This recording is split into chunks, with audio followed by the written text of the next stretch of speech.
People will climb over each other to stay in the sun.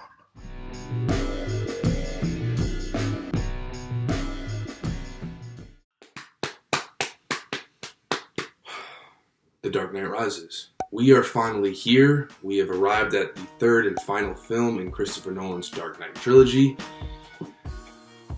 And I fucking love this movie. This movie gets so much shit, and mainly it's because it's often compared to its miraculous predecessor, The Dark Knight, arguably one of the greatest movies ever made. But when you step out of this perspective and into a more open one, viewing this film as a proper conclusion to a great trilogy, you'll get a lot out of this movie, I promise you. I remember sitting in theaters watching this movie for the first time back in 2012, and I was like 14, and I'm watching Bane and Batman fight, and I'm like, Batman's gonna lose this fight. This film is like a war movie. 8 years later, this film still holds up, and I fucking love it. Film has a lot to offer. Let's start with where Bruce Wayne is at the onset of this film. He's physically broken because of his experience as Batman. He's a recluse. He's mentally isolated from a life beyond the Batman persona. He's kind of lost his way. There's nothing for him to live for. He lost Rachel. He kind of lost at the end of The Dark Knight. He's not in good shape. This brings me to one of this film's strongest points, which is its take on pain. Bruce Wayne gets pummeled into the fucking ground. He gets beaten to shit by the film's great antagonist, Bane. This guy doesn't get talked about that much, and he's a great villain. These two characters, like most of the characters in the other films, are very similar. Both have dealt with different forms of pain. For Bruce Wayne, this is the death of his parents. For Bane, it's these massive wounds he sustained in prison. And I think each of these experiences led these two characters to take on what they believe to be noble crusades. The thing is, Bruce Wayne's crusade is just where Bane's isn't. Bane knows everything about Bruce Wayne because of his alliance with Talia al Ghul, Ra's al Ghul's daughter. But despite this, Batman's only like one obstacle in Bane's way. He's got to deal with the police. He's got to shut Gotham off from the rest of the world, just to name a few. Bane is cruel, like Ra's and the Joker, and eventually Harvey Dent. Except Bane is physically superior to Batman. Now, unlike the Joker, Bane can torment Batman psychologically and physically, which makes him his greatest foe yet. One of the deadliest threats Gotham has yet to face. He's smart, he's menacing, and he's just fucking scary, man. Alfred even says to Batman, this guy would be tough to take on in your prime, but due to the conditions that you're facing right now, it's basically a suicide mission. And I think Batman knows this because he has nothing left to lose, or he feels like he has nothing left to lose. He does it anyway. But even though Bruce Wayne knows this, it's absolutely necessary to take Bane on. I mentioned this in the past videos. Overcoming obstacles and adversity are extremely necessary to growth. And in this film, Bruce Wayne needs to move on beyond Batman. This also means moving beyond this crushing fear and anger that he's been dealing with for his whole life. Bane transforms Gotham into a brutal war zone. And the film treats Batman like an underdog, which is great because the cops have demonized Batman for years. So to finally see them come together at the end of this film and realize that Batman is not the enemy, but Bane and his following are, they really learn that Batman is the true hero and his fight for justice is true justice. Bane has an indomitable will and has superior strength. So he's not only the deadliest threat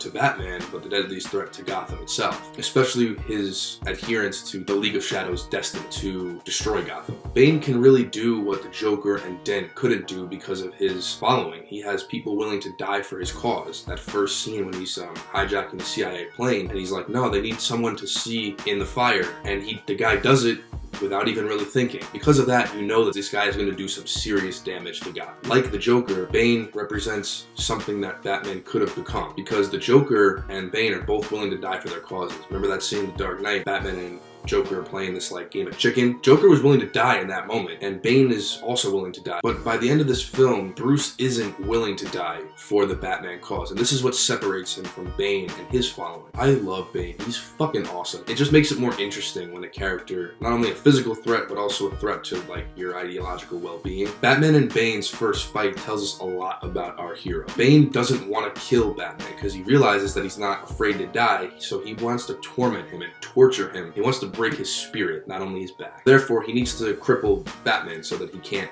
like do anything about it. He's forced to just sit there and watch. So there's three major injuries that Batman sustains in this first fight. The first is when he's kicked off the catwalk by Bane, and it probably damages his legs in some way. The second is when Bane downs him and gives him this nasty kick to the chest, which probably cracks a rib or three. And then the third and most crushing, literally, is when he finally breaks Batman's back. It was like, damn. When I first saw it, I couldn't really believe that that happened. I mean, how was he gonna get back from this? A broken back? These physical injuries lead Bruce Wayne to the Lazarus Pit. The Lazarus Pit is one of the main aspects that Nolan took from the comic book. Most of Nolan's films are grounded in reality, and the Dark Knight Trilogy is no exception. So he doesn't take much of the supernatural, over-the-top things from the comic book. He really wants to make these Batman films feel like they could actually happen. But the Lazarus Pit, it's more of a way for Bruce Wayne to overcome his struggles. He makes the Lazarus Pit not a life-giving thing, but a prison that one must escape from. And you do this by fearing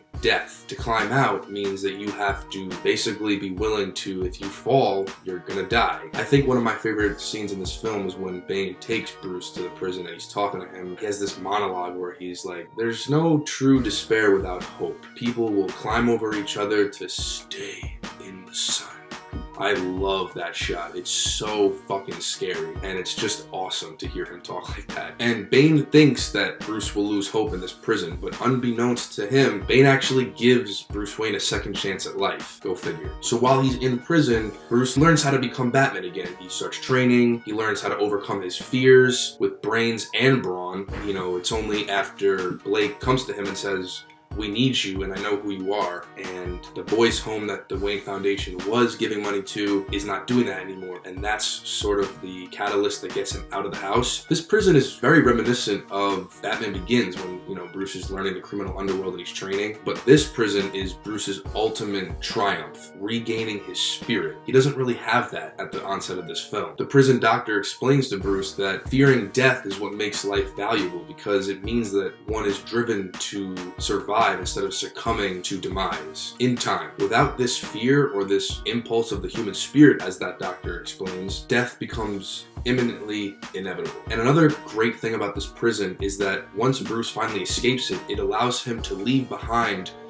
the pain and suffering where it belongs. Another reason why I love this film is that it solidifies the citizens of Gotham as one of its focuses. Like The Dark Knight, Bruce Wayne explains to Blake that Batman could be anybody. He's meant to represent the fight for justice, a symbol of hope, a symbol of integrity. The poster behind me of The Dark Knight Rises is not your average movie poster for the film. This poster depicts the bridge scene where Batman finally returns to Gotham and saves Gordon from being exiled and drowning in the ice. He lights up his symbol, and it's a call to justice. Even Foley, Gordon's replacement as commissioner, he sees this, and after hiding and being scared of Bane, he knows that, damn, this is the fight for our lives. Lighting up that symbol inspires people to take back their cities. This scene touches upon what The Dark Knight explored, which is, are people good or bad in the face of danger? Now, taking back their city is a dangerous mission, but it's absolutely necessary, because if they don't, they're pretty much gonna die. So, in other words, giving up or hiding isn't an option. Run towards the danger. So The Dark Knight and The Dark Knight Rises explore wonderful aspects of the perseverant human spirit. I spoke about how I loved Gary Oldman's performance as Jim Gordon. I think it's one of the best performances in the entire trilogy, and this film really explores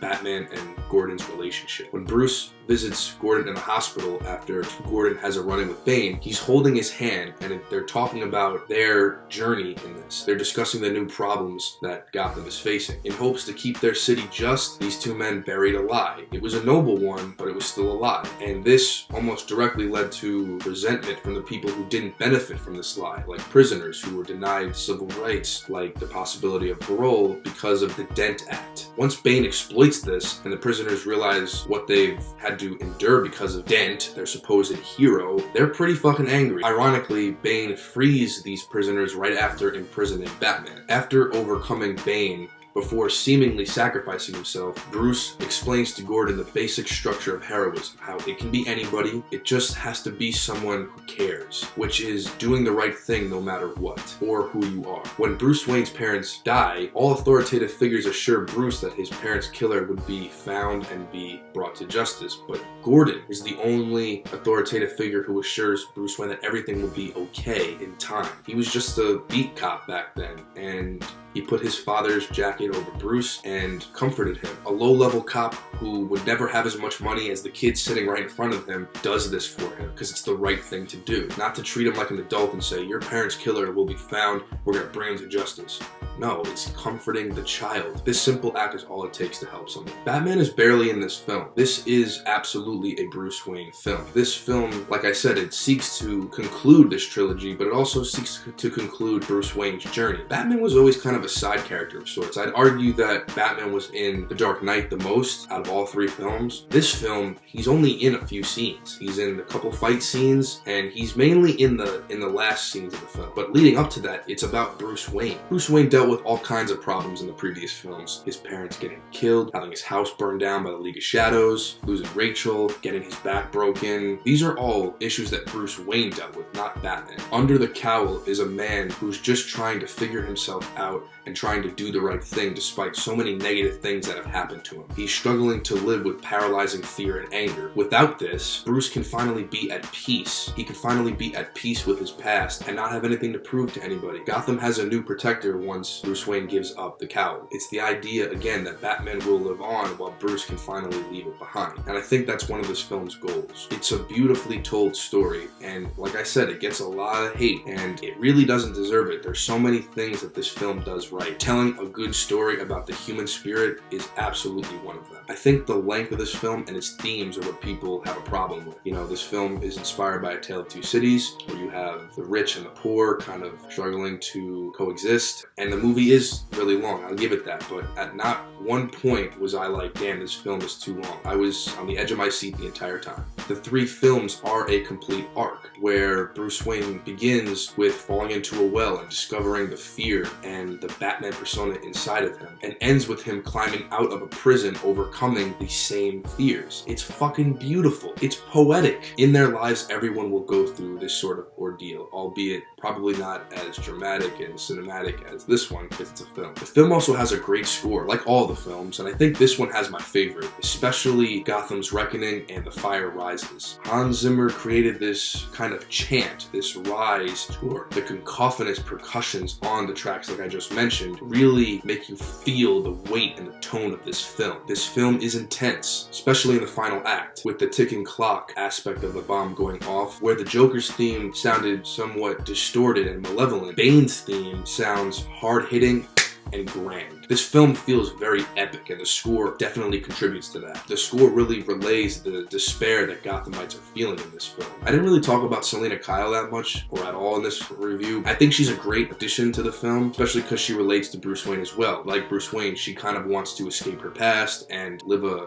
complete life without her criminal catalog in the picture. And Bruce Wayne wants to leave behind Batman so he can finally be at peace. So they definitely belong together. It's great to see them. Again, did Batman die at the end, or did he not? I think this is up to you, but I'm pretty sure that Alfred sees them in the cafe in Venice, that he probably did survive. You could argue that it was just a dream, but I don't think he knew about Selina Kyle and them together. So since she was there, I don't think it was a dream. That final fight with Bane and Batman, where Batman beats him because of what he learned in prison of Bane's mask being this thing that keeps the pain at bay, he finally realizes that, okay, well, that's the way to get him down. While we're on the subject of masks, Bruce Wayne and Bane wear masks. They cover different points of the face. Bane even says, no one cared who I was till I put on the mask. Thank you so much for watching. I really appreciate it. If you like this video, give it a comment, give it a thumbs up. Stay tuned for next week.